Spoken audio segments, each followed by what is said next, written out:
श्री शिवाय नमस्तुभ्यम दोस्तों। का महीना चल रहा है और नवतपा भी चल रहे हैं, तो इन्हीं दिनों में किया जाने वाला पंडित जी ने एक बहुत ही बड़ा और विशेष यहाँ पर उपाय बताया हुआ है, जो कि है दोस्तों पेड़ के नीचे या गमले के नीचे शिवलिंग बनाने वाला। अब ये उपाय आपको किस लिए करना है, कब करना है, किसको करना है, कैसे करना है, ये सारी जानकारी हम आपको इस वीडियो में देंगे। अगर आपके जीवन में बहुत ज़्यादा दुख और परेशानी है, चाहे वो धन से जुड़ी हुई हो, चाहे वे आपके जीवन में किसी भी प्रकार की दुख और समस्या से जुड़ी हुई हो, या आप घर में रोग और बीमारी हो, किसी भी प्रकार की दुख और परेशानी आपके जीवन में चल रही है और उसके लिए आपने अपनी सभी उपाय करके देख लिए हैं, सभी व्रत करके देख दिए और आप बहुत परेशान हो चुके हैं, आपको मन में ऐसा लगता है कि हमसे ज़्यादा दुखी तो कोई होगा ही नहीं, तो भाई उस जगह पर आप लोगों को यह वाला उपाय करना है। कहने का मतलब है कि आपकी सारी दुख और परेशानियों के लिए आप लोगों को अपना यह वाला उपाय करना है, ठीक है। इस उपाय का नाम आप कह सकते हो कि पेड़ के नीचे शिवलिंग बनाने वाला उपाय या गमले के नीचे शिवलिंग बनाने वाला उपाय, ठीक है।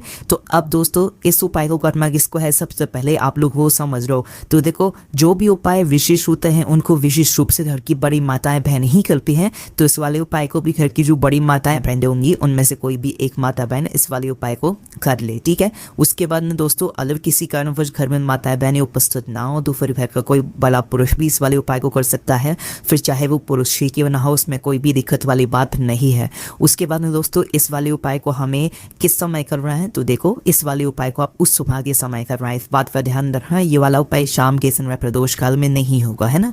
उसके बाद में दोस्तों आप जानते हैं कि इस वाले उपाय को हमें किस जगह पर करना है, तो देखो ये वाला उपाय को करने की सबसे अच्छी बात यह है कि इस वाले उपाय को आप अपने घर पर भी कर सकते हो, घर के बाहर भी कर सकते हो। पर देखो ये वाला जो उपाय है ये या तो किसी वृक्ष के नीचे होगा, मतलब किसी पेड़ के नीचे होगा, या तो आपके घर के अंदर जो गमला है, गमले के अंदर जो भी पौधा लगा हुआ है उस गमले के अंदर होगा, ठीक है। बस ध्यान रखना जो भी गमला हो वो तुलसी का नहीं होना चाहिए, क्योंकि तुलसी के गमले के अंदर ये वाला उपाय नहीं होगा, इस बात का ध्यान रखना। बाकी आपके घर के सामने, घर के बाहर जो भी पेड़ लगा हुआ हो उस पेड़ के नीचे बैठ कर भी आप लोग अपना यह वाला उपाय कर सकते हो, ठीक है। तो और दोस्तों उपाय की सामग्री क्या है वो भी सबसे पहले आप लोग यहाँ पर सुन लो। तो देखो इस उपाय को करने के लिए आपको सबसे पहले यहाँ पर 5 बेलपत्र की आवश्यकता पड़ेगी। कौन सी बेलपत्र की? 5 बेलपत्र की। उसके बाद में दोस्तों आपको इस उपाय को करने के साथ में 2 लोटा जल की भी आवश्यकता यहाँ पर पड़ने वाली है, ठीक है। 2 लोटा जल जैसे आप लोग तैयार कर लेते हो, अपनी 5 बेलपत्र तैयार कर लेते हो, तो उसके बाद ना आपको शिव जी की 5 बेटियों का नाम भी याद रखना है, जो कि हम आपको यहाँ पर बता देते हैं। जया, विषहरा, शामली बारी, दौतली और देव, ये शिव जी की 5 बेटियों का नाम आपको ध्यान रखना है, क्योंकि उपाय को करते समय हमें इन 5 नामों का जाप भी जरूर करना है। तो दोस्तों सबसे पहली चीज़, आप लोग इस जेठ के महीने में या इस नव तपो के दिनों में जब भी इस उपाय को कर रहे हो तो सुबह सुबह आप लोग जल्दी उठ जाइएगा उपाय को करने के लिए। जितना जल्दी उपाय को कर सकें उतना ज़्यादा अच्छी बात है।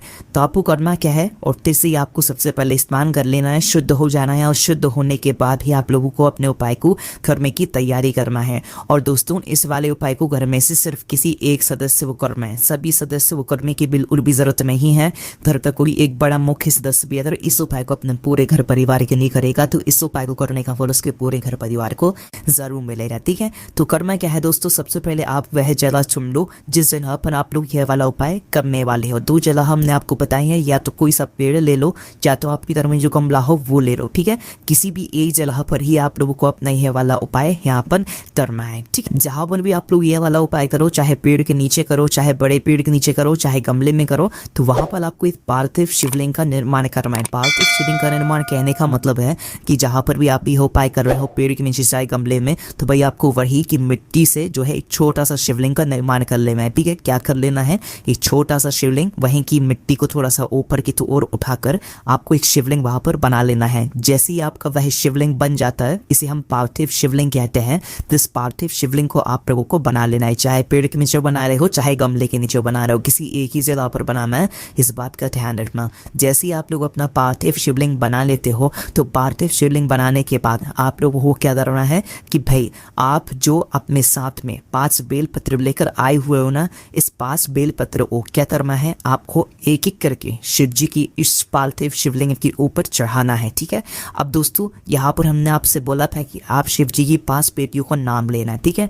तो वह नाम आपको एक एक बेलपत्र चढ़ाने के बाद बोलते जाना है। 5 बेटियों का नाम है तो एक बेलपत्र को चढ़ाते समय एक नाम बोलना है, दूसरी बेलपत्र को चढ़ाते समय दूसरा नाम बोलना है, ठीक है। तो इस तरीके से सबसे पहले अपनी पहली बेलपत्र निकालो और वह पार्थिव शिवलिंग के ऊपर समर्पित कर दो, ठीक है। डंडी का भाल अपनी तरफ करके समर्पित करते जाना। कैसे पहली बेलपत्र आपने समर्पित करी तो जया बोल दिया, उसके बाद में दूसरी बेलपत्र समर्पित करी तो विषहरा बोल दिया, उसके बाद में तीसरी बेलपत्र समर्पित करी तो शामली बारी बोल दिया, उसके बाद चौथी बेलपत्र समर्पित करी तो दौतली बोल दिया, उसके बाद 5वीं बेलपत्र समर्पित करी तो देव बोल दिया। इस तरीके से आपको ये 5 बेलपत्र एक एक करके चढ़ानी है और हर बेलपत्र को चढ़ाते समय शिव जी की एक बेटी का आपको नाम लेते जाना है। जैसे ये 500 बेलपत्र चढ़ जाते हैं, अपना वह 2 लोटा जो जल है जो आप अपने घर से लेकर आए हुए हो उसे निकाल लो, और उसे निकालने के बाद आपको क्या करना है कि उसी पार्थिव शिवलिंग के ऊपर आपको अपने ये 2 लोटे जल को आमने सामने कर लेना है, ठीक है। एक तरफ से नहीं चढ़ाना है, दोनों लोटों को आमने सामने कर लेना है और एक धारा से इन्हीं 5 बेलपत्र के ऊपर आपको उस शिवलिंग के ऊपर जो है जल धारा से चढ़ाना चालू करना है, ठीक है। तो एक धारा से पूरा जल आप लोग वहां पर चढ़ा देना।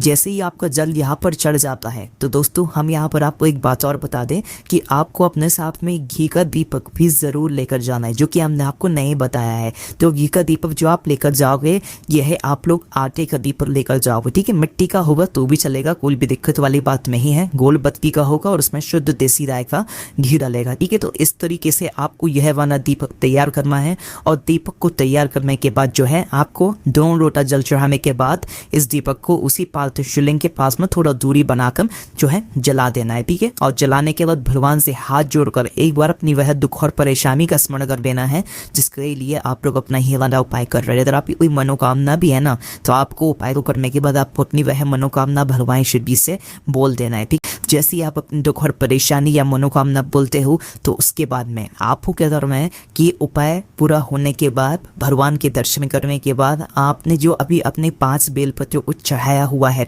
ठीक है, तो इन 5 बेलपत्रों को आपको वहां से उठा लेना है। कहाँ से उठा लेना है? जहां पर अभी आपने पार्थिव शिवलिंग के ऊपर इन 5 बेलपत्रों को चढ़ाया हुआ है ना। तो 5 बेलपत्रों को वहां से उठा लेना है और उठाकर सीधा कहाँ पर लेकर आ जाना है? आपको अपने घर के अंदर उन 5 बेलपत्रों को लेकर आ जाना है। उसके बाद में दोस्तों इन 5 बेलपत्र को आप अपने घर में ही सुरक्षित किसी अच्छी जगह पर रख दे। जैसे आप कि घर में जो भगवान वाला स्थान होगा वहां पर आप इन 5 बेलपत्र को रख सकते हैं, क्योंकि अब इन 5 बेलपत्र में भगवान शिव जी का आशीर्वाद आ चुका है।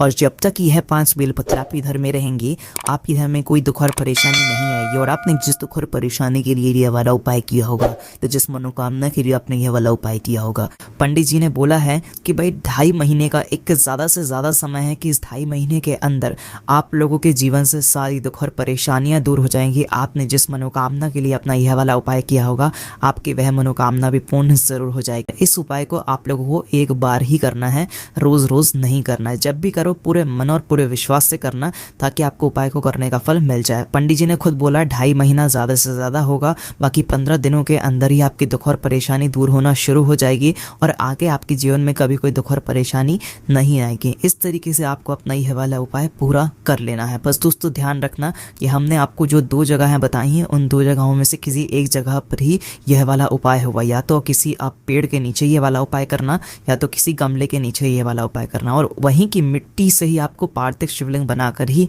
यह वाला उपाय यहाँ पर करना है, ठीक है। तो जैसे जैसे हमने आपको बताया वैसे वैसे आप उपाय को करके देखें, आपको उपाय का फल जरूर मिलेगा। बाकी